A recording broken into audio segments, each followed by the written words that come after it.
Olá, sejam muito bem-vindos ao Delegados na Escuta, um papo sobre segurança pública, temas jurídicos e política. Depois de 2 semanas afastada do estúdio, estou de volta e desde já gostaria de agradecer aos nossos parceiros, Estúdio Unimarrida 13 e Aracaju 24/7, que são responsáveis pela minha produção. Hoje eu estou dividindo a minha bancada com Cássio, que já vai dizer qual o BO de hoje. Bom, Renata, o BO de hoje é um assunto que interessa a todos, atual inclusive, que é o combate ao tráfico ilícito de entorpecentes no Brasil. Nós estamos aqui hoje com a Taíde, delegada aqui em Sergipe desde 2006, veio de Pernambuco, onde era capitão da Polícia Militar, e a Andressa, que era advogada e entrou na polícia, salvo engano, em 2019. E ambos estão hoje no Odenarc fazendo um excelente trabalho. Vai ser um prazer bater esse papo com ele aqui, tirar algumas dúvidas que permeiam esse assunto.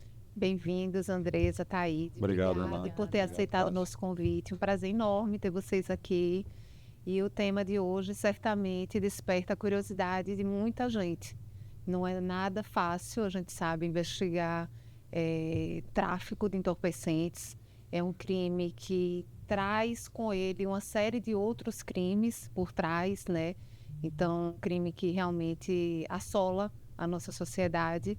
E eu tenho certeza que o papo de hoje vai ser muito produtivo. Mas queria começar sabendo um pouquinho de vocês. Antes da gente entrar no DENARC, de entrar nas investigações propriamente ditas, eu queria que vocês falassem um pouquinho de vocês. Andresa entrou na polícia em 2000 Eu fiz um concurso, né, de 2019, eu entrei em 2020. 2020. E antes, como era, Andresa, a vida antes da polícia? Bom, eu sou paraibana, né, de Campina Grande, e vim aqui para Sergipe assim que me formei, com 20 e poucos anos, e vim gerenciar, administrar uma empresa dos meus pais aqui em Aracaju. E aí sempre desejei, sempre almejei concurso público, na verdade. É tanto que minha mãe me enviou para cá como que assim, não, para bancar os seus estudos, você vai trabalhar administrando a empresa e para você poder estudar para os seus concursos. Só que aí fui seguindo o fluxo da vida, sem me dedicar, né, com foco ao concurso público. E aí entrei na advocacia, comecei a advogar para empresas, para órgãos públicos. Me especializei na área de licitações públicas, gostava do que fazia, mas aí chegou um momento da vida em que eu disse, não, agora eu tenho que conquistar o meu sonho, né, que foi sempre o que eu quis, que era concurso público. E aí me dediquei com foco, dedicação, e a aprovação veio. E graças a Deus, como delegada, aqui em Sergipe, onde eu já tinha residência, onde eu já tinha família, já tinha meus filhos. E foi realmente um sonho realizado, porque apesar de não ter ninguém da família da área policial, nunca imaginei ser policial, mas é uma carreira apaixonante, que a gente entra e particularmente me identifiquei e estou realizada com a profissão que eu estou exercendo. Andresa, conte pra gente, como foi aquela história daquela condução em Glória na época da pandemia? Mais de 100 conduzentes. Foi uma história inusitada, né? Eu tinha só 2 meses que tinha sido nomeada, que estava como delegada. Estava super tensa para assumir plantões, né? Porque com insegurança e tal, aí uma colega fez, não, Andresa, vá, porque a gente só vai perdendo a insegurança na prática, né? Então aí eu fui dar meu primeiro plantão em Glória. Quando estou chegando na delegacia, eu já me deparo com, assim, os policiais fechando a rua, 2 ônibus na frente da delegacia, e eu sem entender o que estava acontecendo. Quando eu chego na delegacia, tinha um monte de gente na frente, assim, na porta. E aí chegou o coronel que estava conduzindo a situação, porque foi daquele decreto, né, que era proibido aglomeração, festas, e tinha tido uma festa no dia anterior, na noite anterior, em Canidé. E aí, quando eu olhei, eram 2 ônibus lotados de gente na porta da delegacia. Eu disse, peraí, calma, deixa eu respirar. Todo mundo que estava na festa foi conduzido. Foi conduzido. Eu, calma, deixa eu respirar. Eu disse, minha vontade era de entrar na sala, sentar e chorar. Eu disse, eu vou entregar meu distintivo, vou desistir de ser polícia. Ainda bem que não desisti. Ainda bem que não desisti, eu que eu diga. Mas aí... Quanto tempo para concluir esse procedimento? Nossa, foram 8 horas de procedimento ininterruptos, assim. A gente começou de manhã, aí chegou uma outra equipe. Ouviu todo mundo? Não ouvimos todo mundo. Ouvimos as figuras principais, né? A organizadora, a administradora do grupo do WhatsApp, o dono do som. Teve um flagrante também por porte de arma. E aí, mas a gente qualificou todo mundo, né? Cadastrou todo mundo. Então, fizemos um banco de dados. Muito bom, né? Muito bom para a Polícia Civil. Agora, deu trabalho. E no início, foi desesperador. Eu quase saio correndo da delegacia. Com 2 meses de 2 trabalho, meses. Pegar uma dessa. Uma dessa. Foi difícil. Coisa de polícia. Hoje em dia, os colegas fazem graça, né, com essa história. E você, Ataíde? Eu entrei na Polícia Militar de Pernambuco em 92.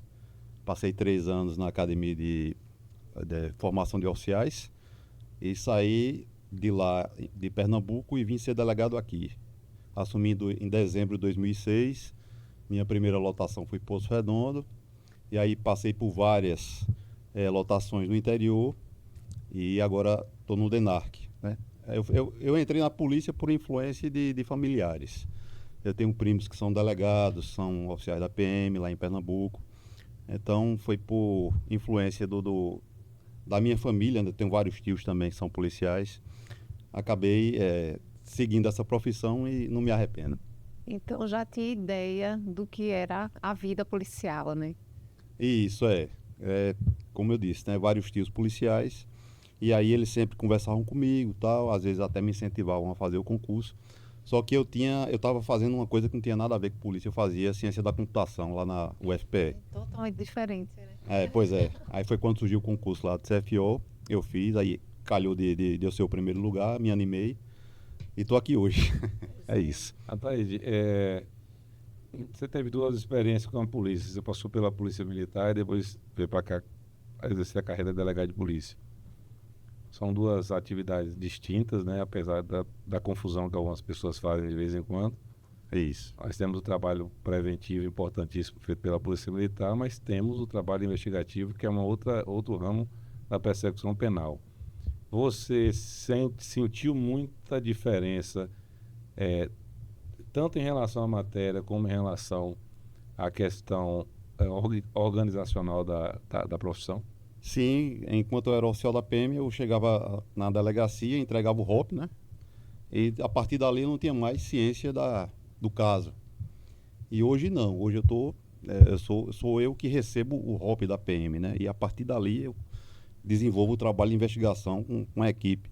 Lá no DENARC a gente tem muita apreensão de droga por parte de PM, por parte de outras forças de segurança, mas a partir dali, muita gente pensa que a apreensão da droga é o ponto final da investigação. Não é o ponto de início, né? O ponto inicial da investigação. A partir dali a gente vai sai puxando crime de lavagem de dinheiro, essas coisas todas. Organização criminosa. E isso só com trabalho investigativo é que é possível.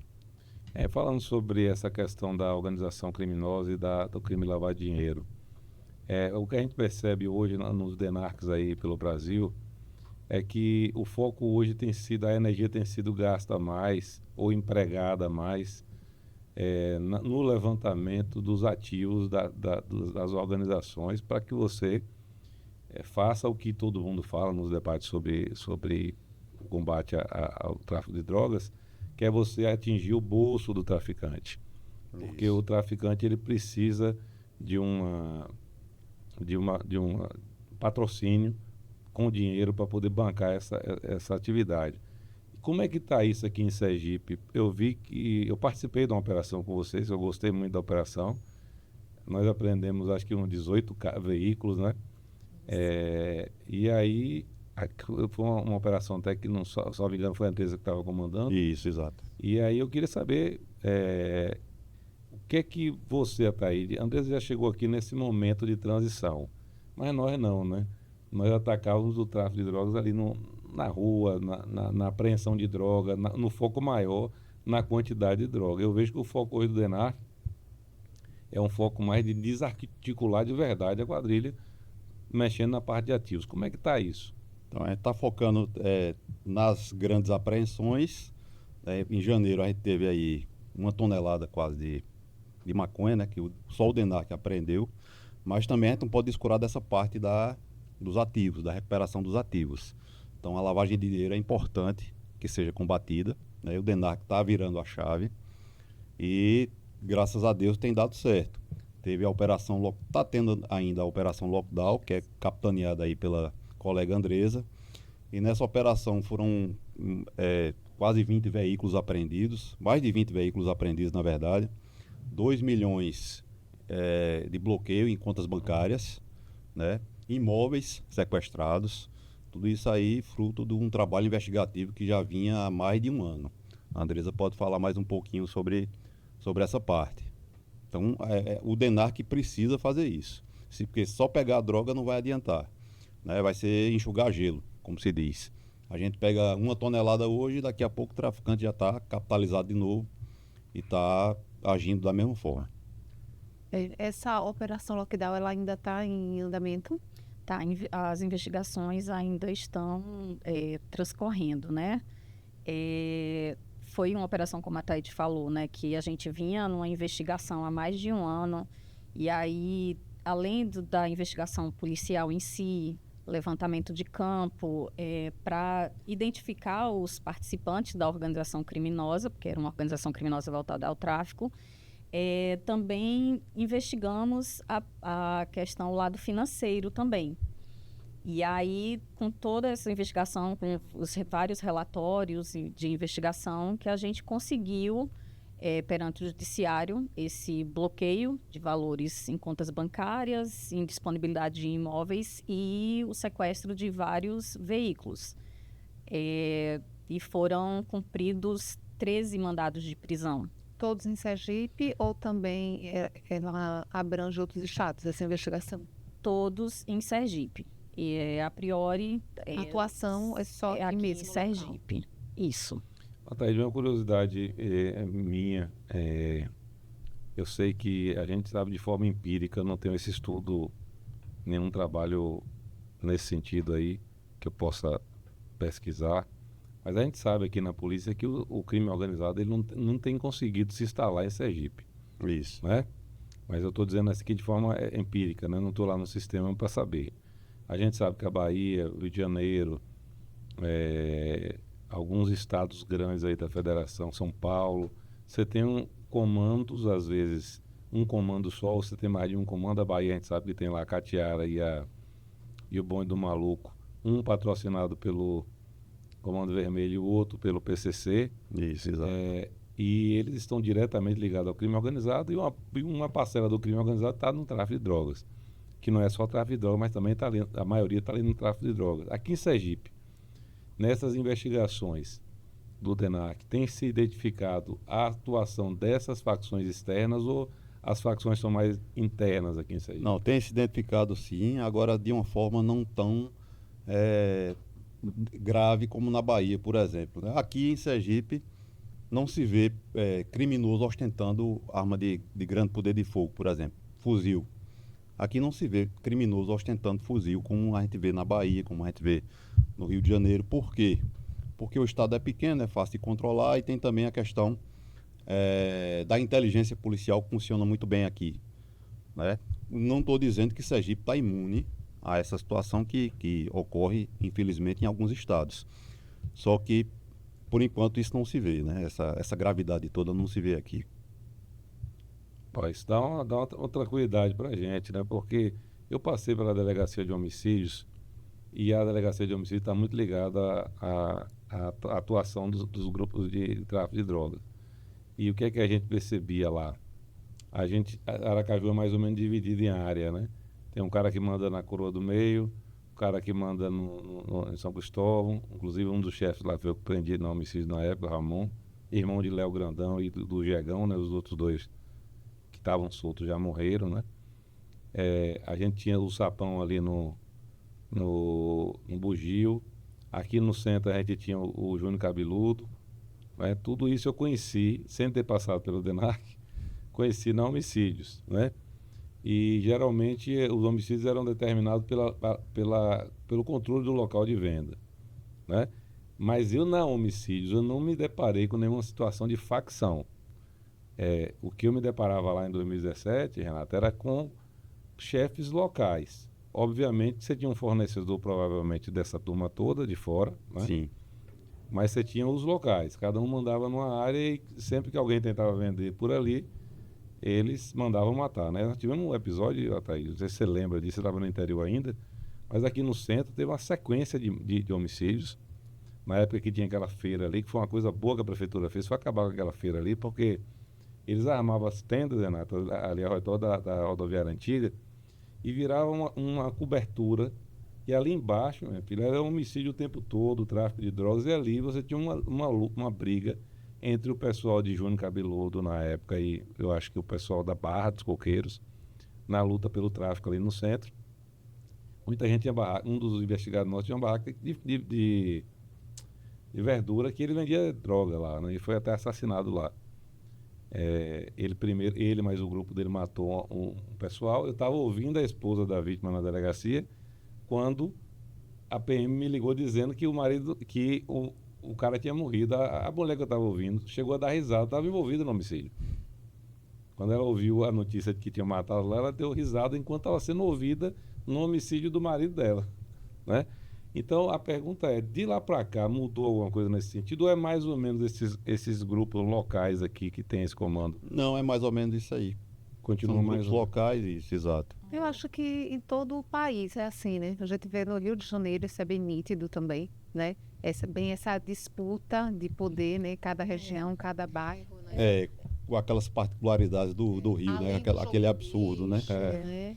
Na verdade, nós somos, assim, privilegiados pela polícia que nós temos aqui no estado de Sergipe, né? Que é muito atuante, assim, no combate à criminalidade.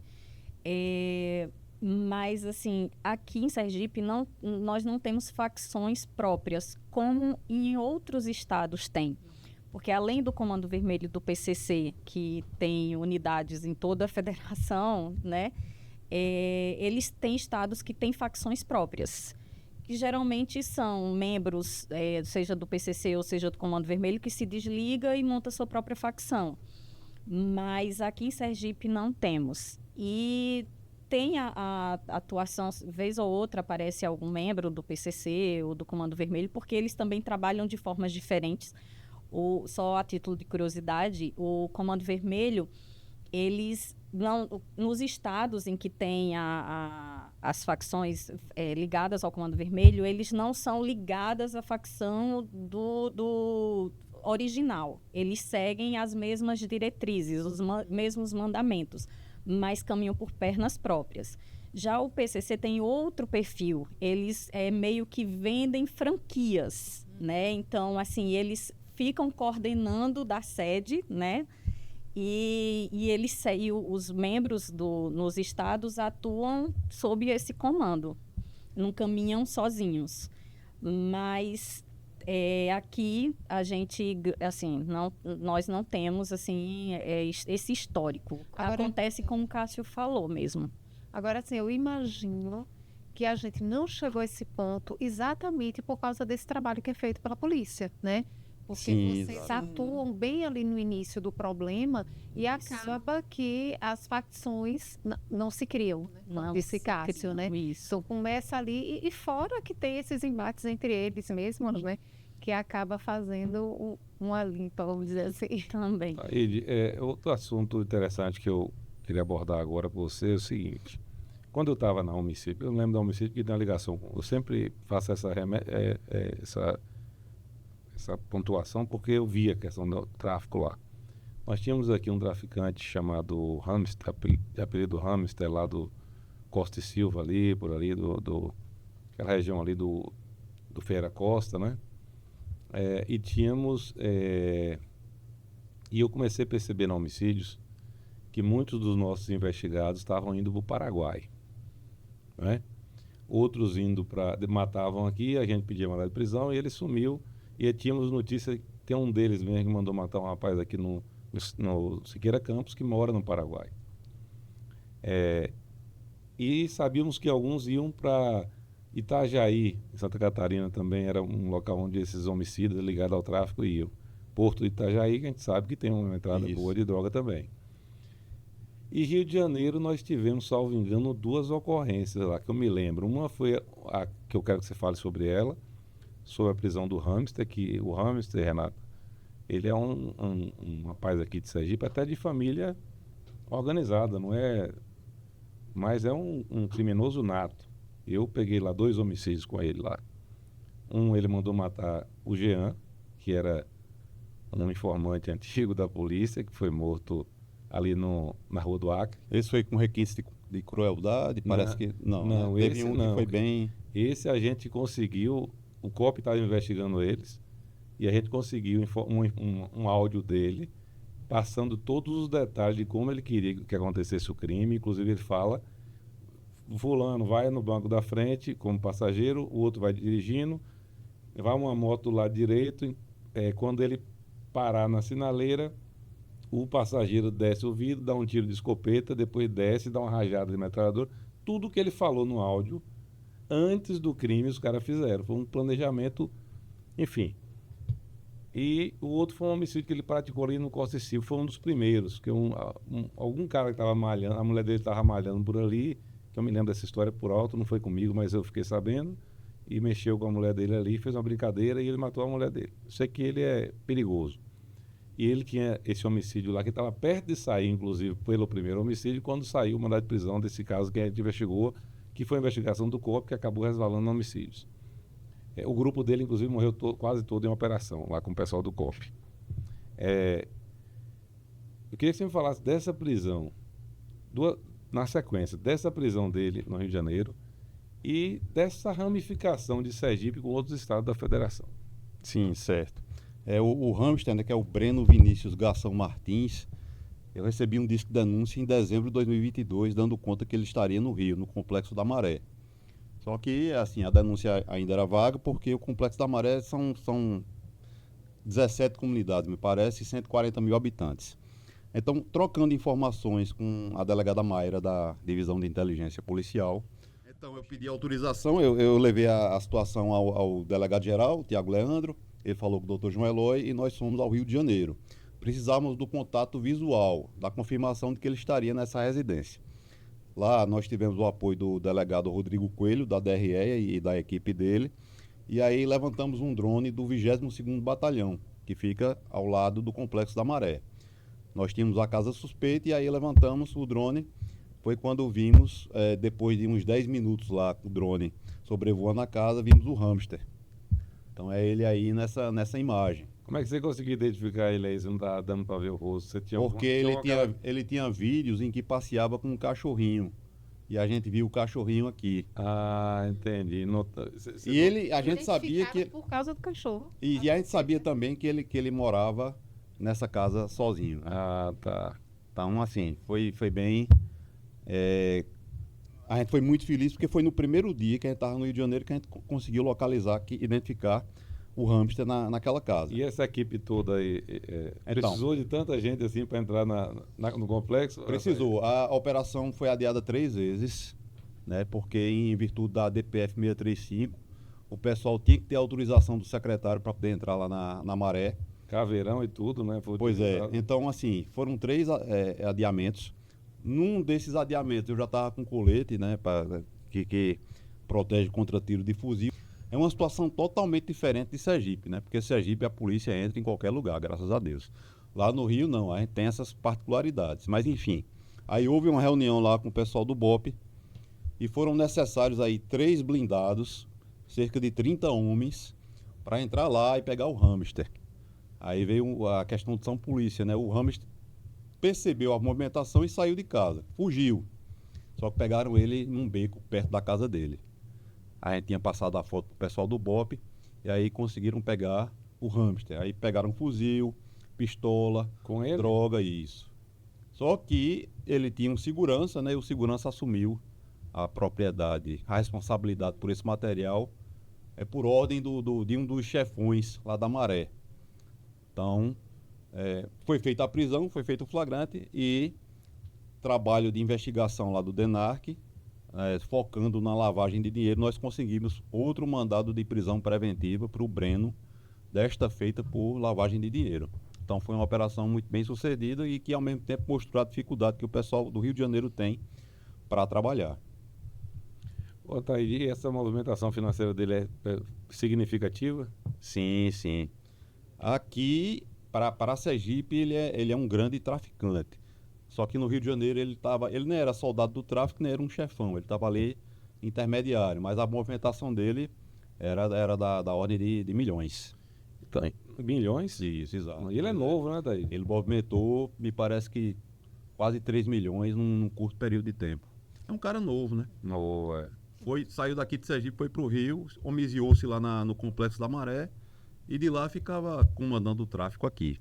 Ele comandava o tráfico aqui, mas ele também estava atuando no tráfico de lá, do Rio de Janeiro? Sim, estava sim. E não só no tráfico, mas também no homicídio, né? Nos homicídios. Ele é suspeito de ter matado uma blogueira aqui, né? Aquela Núbia.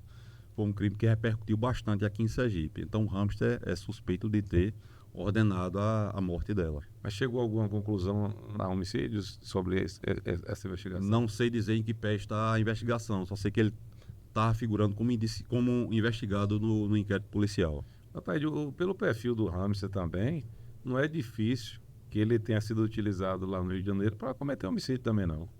Porque coragem ele tinha. Isso, exato. Ele é bem disposto. Ele estava lá, disposto, né?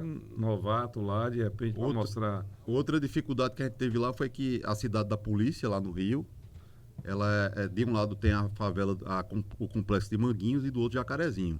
Então, os traficantes, eles monitoram a saída das viaturas lá da cidade da polícia, né? E numa dessas tentativas da gente pegar o Hamster, os traficantes detectaram o movimento das viaturas, o movimento anormal, e aí eles deixaram a favela da Maré. Ficaram ali na Avenida Brasil, de madrugada e tal. Os chefes, né? Isso, exato. Tem isso também. O Rio de Janeiro é bastante complicado a situação. E tirando o Hamster, o que tem essa ligação forte lá, já estava estabelecendo, porque se ele demorasse muito tempo lá, da forma que ele era destemido, e tão jovem já comandando o crime aqui, não era difícil ele crescer lá no Rio de Janeiro. Eu creio que não. Eu sei que lá ele era... Ia crescer, sim. Eu sei que ele chegou lá como um jogador de segunda divisão, né? Mas podia chegar na primeira divisão logo, né? Porque ele tem um perfil para isso, né? E ele, depois de preso, ele veio para cá? Tá preso aqui? Não, ele está preso lá. Ele estava preso em Bangu 1. Eu creio que ainda está lá. No do presídio, não. Ele ficou lá no Rio de Janeiro mesmo. Mas foi feito flagrante. Então ele foi preso. Ele foi preso em flagrante nesse dia, né? Mas tinha um mandado de prisão daqui. Havia 2 mandados de prisão aqui por homicídio. E a gente sabia que ele estava traficando, foi por isso que o DENARC acabou participando dessa operação aí. E além desses mandados de prisão aqui por homicídio e do flagrante lá, nós conseguimos um por lavagem de dinheiro. Foi o último dele. Inclusive, falando sobre essas conexões aí do tráfico, quando a gente prendeu o Hamster, um dos executores, eu acho que os executores já até, o daqui morreu, acho que era o Maico ali, morreu em Feira de Santana, eu acho, que era o Maico do Barra América. Mas tinha um que tinha um nome falso, que era do Rio de Janeiro, que foi um dos executores de Jean, que na época, eu não sei se o nome verdadeiro ele era Giovanni, ou se Giovanni era um nome falso, que eu consegui prender ele por causa da informação que o pessoal do DENARC passou para mim, o DENARC daqui, que tinha investigado ele, a gente conseguiu identificar. E eu só tinha a voz dele, né? Não tinha nada mais, só tinha a voz. Quando eu fui ouvi-lo num presídio lá em Tubia Barreto, quando ele falou, eu falei, é ele. Aí eu peguei a voz dele, botei para ele ouvir, falei, quem é que tá falando aqui? Aí ele confirmou que era ele mesmo. Confirmou, falei, quem é isso aqui? Aí ele começou a mudar a voz, começou a gaguejar, não sei o que, tá, mas era ele. E ele era da facção de criminosa ele era de uma facção do Rio Grande do Norte. Uhum. Daquele grupo lá do Rio Grande do Norte, de rebelião e tal. Ele era daquele grupo e já estava aqui enfronhado com o hamster, aqui em Sergipe na época. E você, Andresa, depois que você entrou aqui na Polícia Civil, quais os... Eu tenho essa curiosidade, porque eu já fui advogado antes de ser delegado de polícia. Quais os mitos e curiosidades que você abateu aqui depois da entrada na Polícia Civil, vindo da advocacia? Tinha alguma coisa que você ouvia lá na época da advocacia sobre a polícia, e quando você veio para cá você falou, nossa senhora, eu acreditei a vida toda nisso e não tem nada a ver com isso? Na verdade, assim, eu não desmistifiquei nenhum mito ao entrar na polícia, porque eu entrei, na verdade, de corpo aberto para conhecer, né? É um universo que era totalmente desconhecido para mim, porque eu não conhecia, não convivia com ninguém da polícia anteriormente, mas sempre tem aquelas histórias que a polícia, a truculência, né? E que, assim, quando eu entrei, eu encarei uma outra realidade, na verdade. Apesar do perfil de sempre trabalhar com equipes, com pessoas, né? Tem um perfil diferente do perfil policial, porque a gente, no dia a dia, a atividade exige muito da gente, né? Exige muita cobrança, muita participação perante a sociedade, muita expectativa perante a sociedade, na verdade, porque quando eu trabalhei no interior, eu percebi e senti muito isso. No município em que eu trabalhei, não tinha... A comarca, né, do judiciário funcionava em outro município, então não tinha juiz, não tinha promotor, não tinha defensor público, e a população sempre me procurava. E eu enxergava muito essa expectativa, essa esperança das pessoas no meu trabalho. E por a gente se autocobrar e a gente querer mostrar serviço e querer acompanhar essa expectativa que as pessoas depositam na gente, é uma atividade que exige muito da gente, né? Porque eu estou querendo dizer isso porque as pessoas dizem, quando você passa no concurso público, você vai ter vida tranquila, vai ser servidor público. Na polícia é impossível.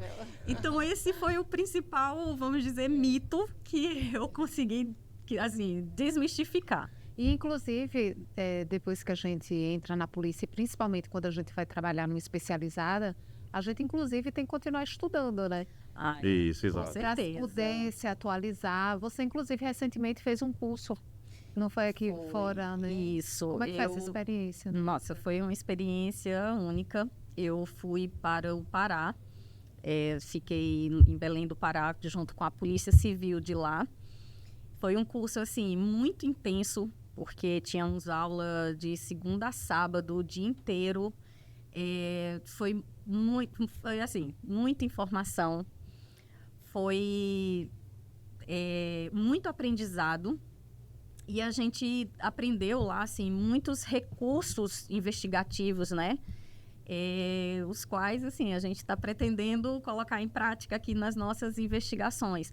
Porque lá eles disponibilizam esses métodos investigativos, né?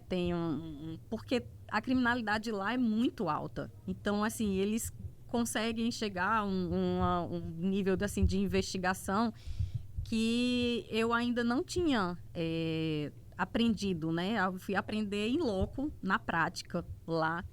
E então, para mim foi uma escola. São métodos diferentes do que a gente é acostumado a... Não, na verdade, muita coisa a gente já utiliza aqui, né? Nós temos uma parceria, assim, com a DIPOL, que é nossa divisão de inteligência aqui, dá show, né, nas nossas investigações. Temos o LAB também, que nos auxilia muito na investigação de lavagem de dinheiro.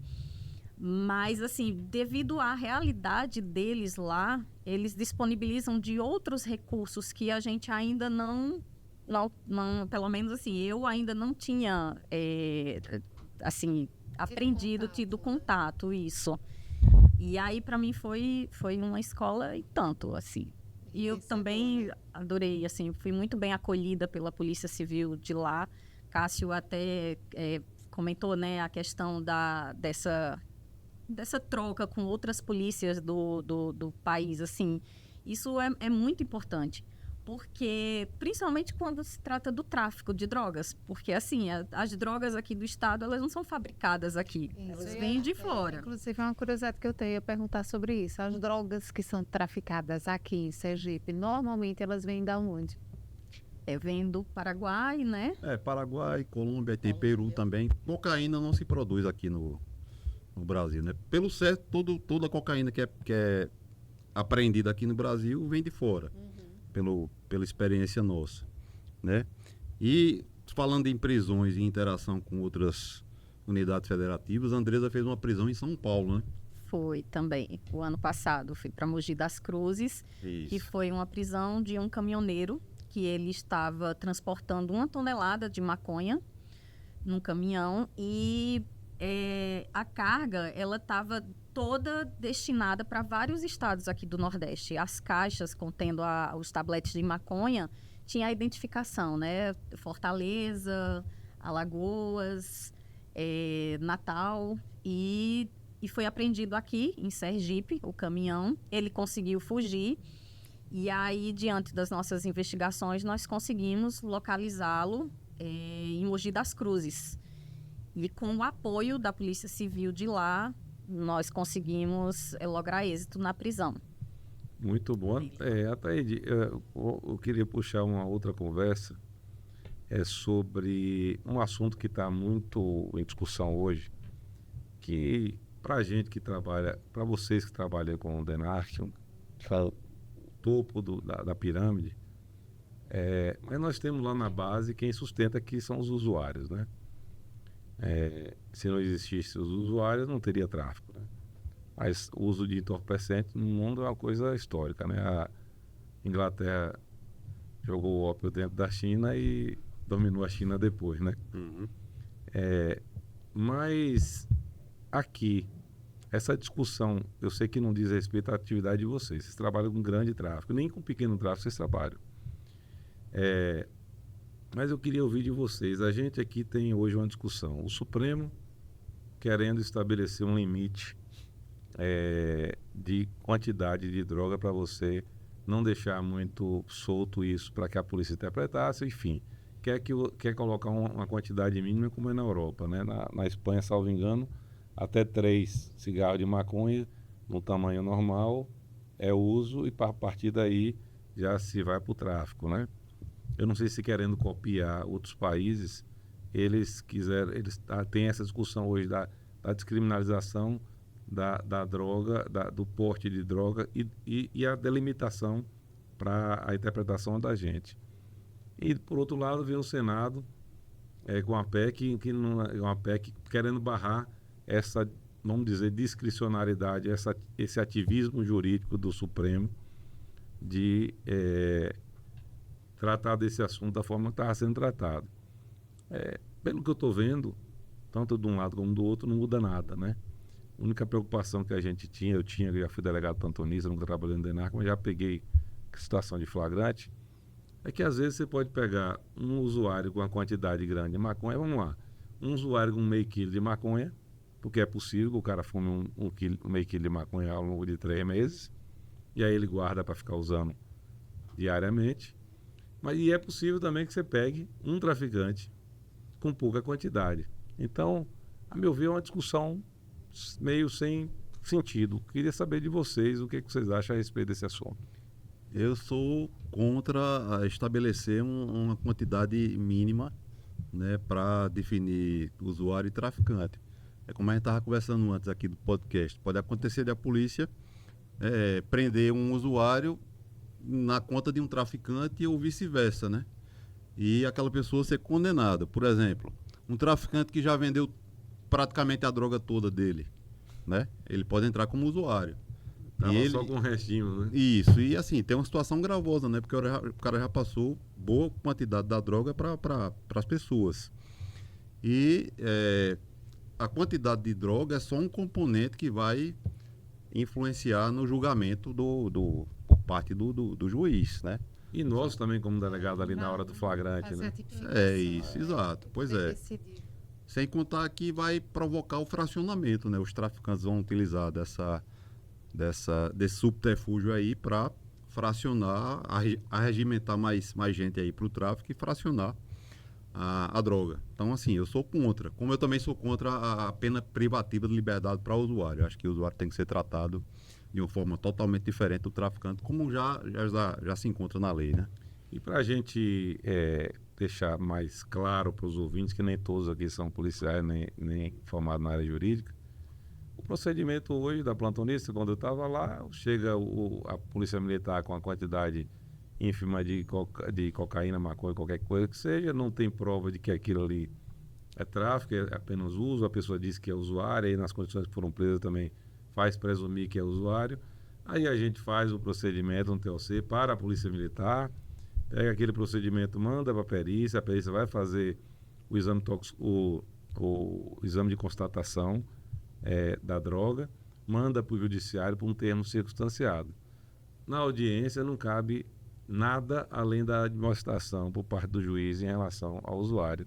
Inclusive, se o usuário for mal educado e quiser dizer para o juiz que vai continuar usando, o juiz não pode fazer nada. Então, assim, é uma norma penal sem pena privativa de liberdade e que ela não tem muita função. A gente fica no meio desse limbo. Parece que o legislador brasileiro não teve coragem de liberar e nem tem coragem de punir.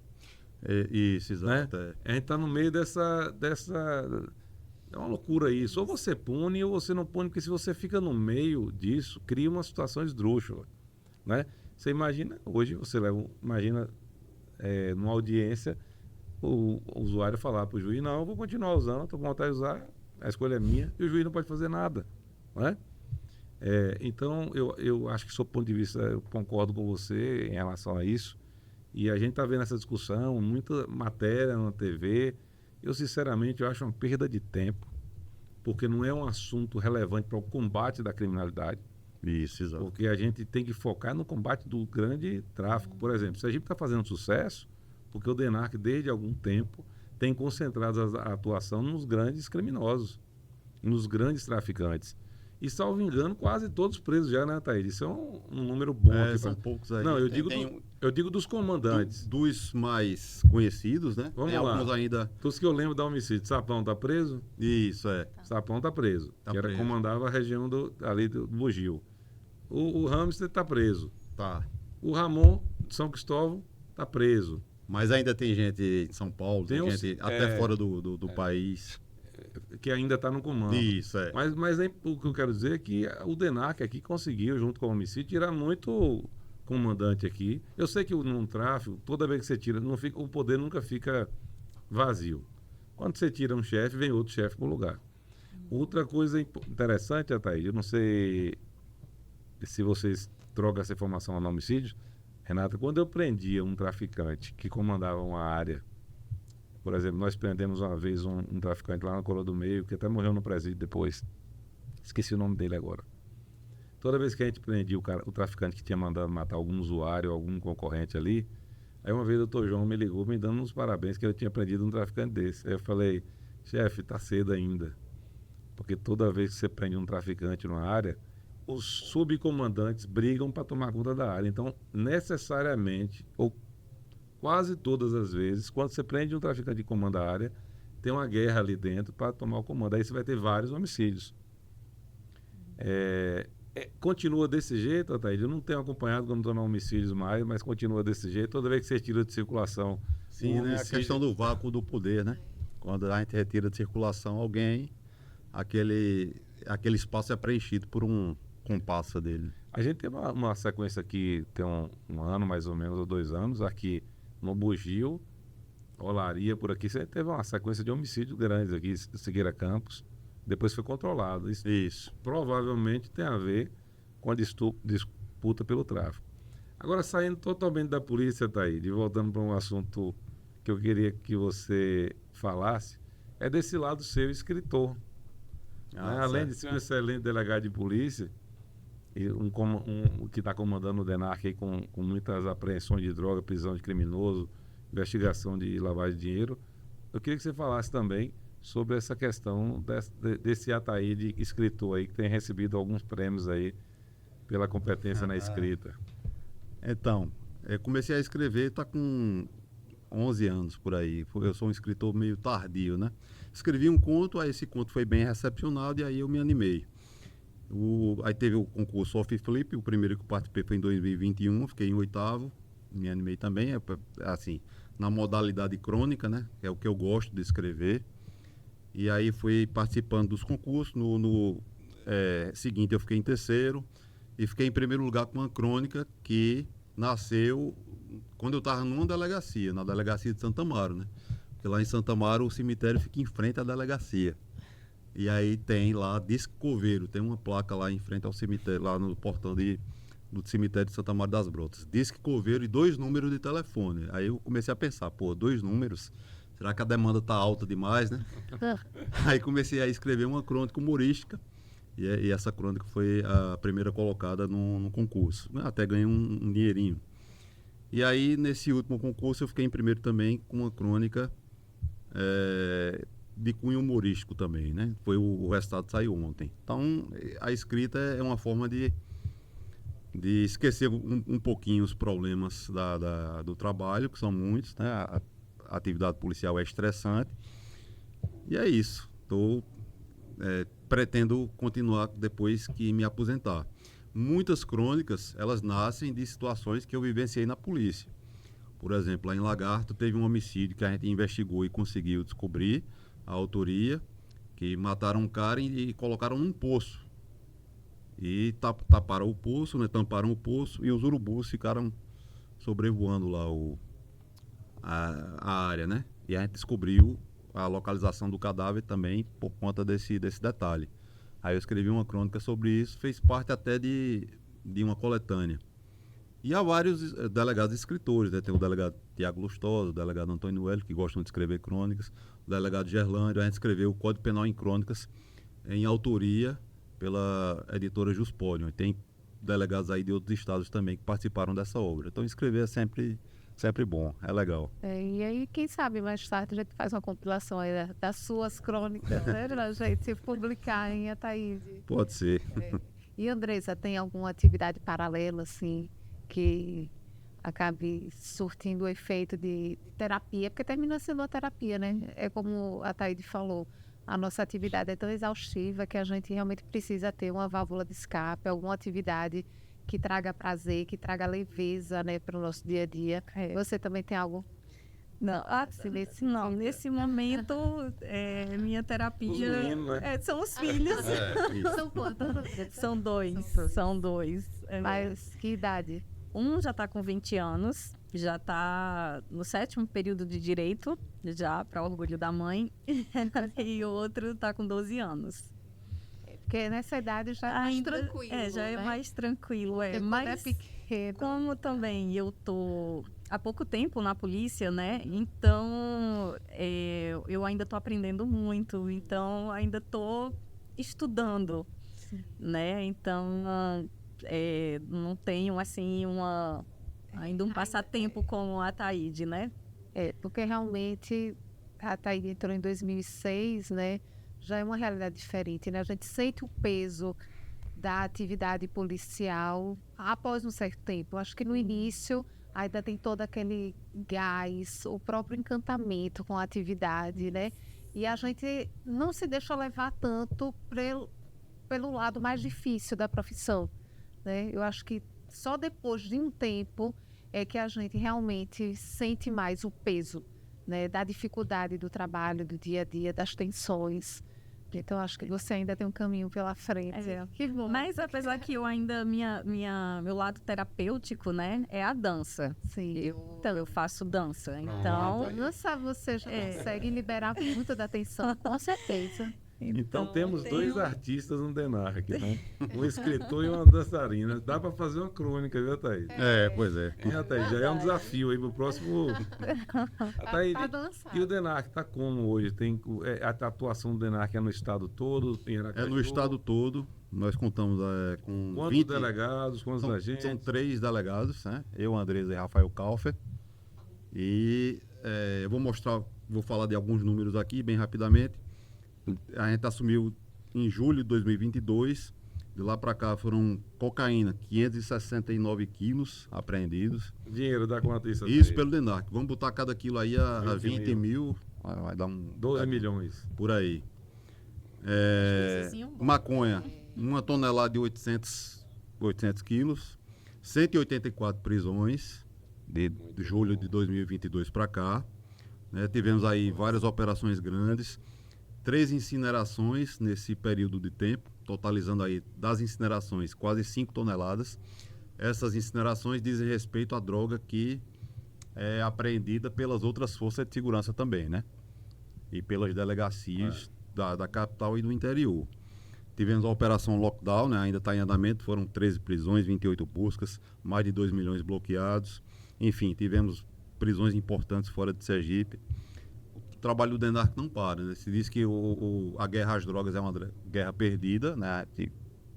Consegue, aliás, costuma escutar esse chavão, só que a guerra contra os homicídios também é perdida, né? Porque a gente não vai guerra contra roubo de carro. A gente ganha batalhas. Pois é, a gente ganha batalhas. A guerra é difícil. A gente impede que um traficante galgue uma posição de modo a influir no ambiente político, não é assim, que tenha uma condição financeira exacerbada. A gente vai impedindo, né, vai tolhendo essas organizações criminosas, mas a guerra a gente nunca ganha, a gente ganha batalhas. É o trabalho da polícia, né? É o trabalho da polícia, dia, né? Exato. A gente não... Eu digo que hoje eu gosto muito de ser delegado de polícia, mas assim, a gente fica fazendo revisão na vida da gente. Eu queria muito ter trabalhado em algum local onde o meu trabalho tivesse um fim. Por exemplo, um engenheiro, né, que pega uma obra e termina e entrega lá a casa, o prédio.